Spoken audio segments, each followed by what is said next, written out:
बिस्मिल्लाहिर्रहमानिर्रहीम।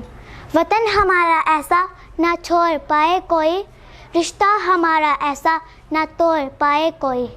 दिल हमारा एक है हमारी जान।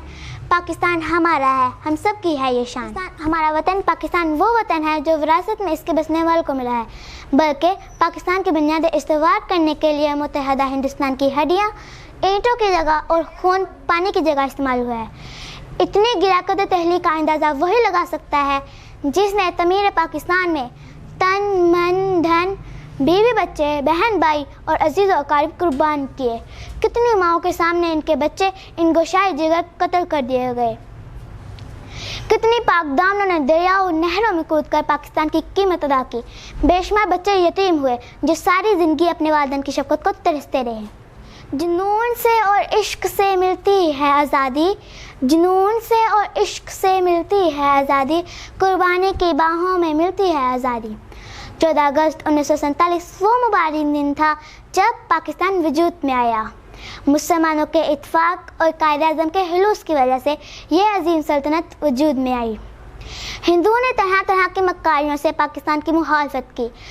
अंग्रेज़ों ने भी बहुत रुकावटें पैदा की, मगर इनकी रुकावटें पाकिस्तान का कुछ ना बिगाड़ सकी। और खुदा का शुक्र है कि पाकिस्तान बनकर रहना था और बनकर ही रहा।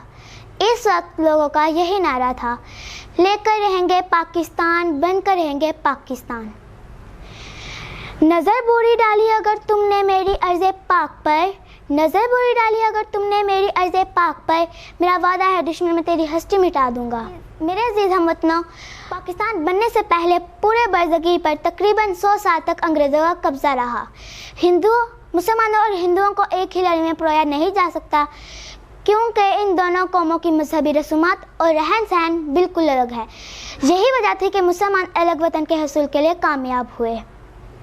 हमारे लीडर कायद-ए-आज़म मोहम्मद अली जिन्ना और इल्लामा इकबाल की अनथक मेहनतों और जदोजहद की बदौलत आज हम आज़ाद हैं। ज़ल्ज़लों की ना दस्तरस हो कभी ए वतन तेरी इस्तकामत तक, ज़ल्ज़लों की ना दस्तरस हो कभी ए वतन तेरी इस्तकामत तक, हम पे गुजरी क़यामतें लेकिन तू सलामत रहे क़यामत तक। बहुत शुक्रिया।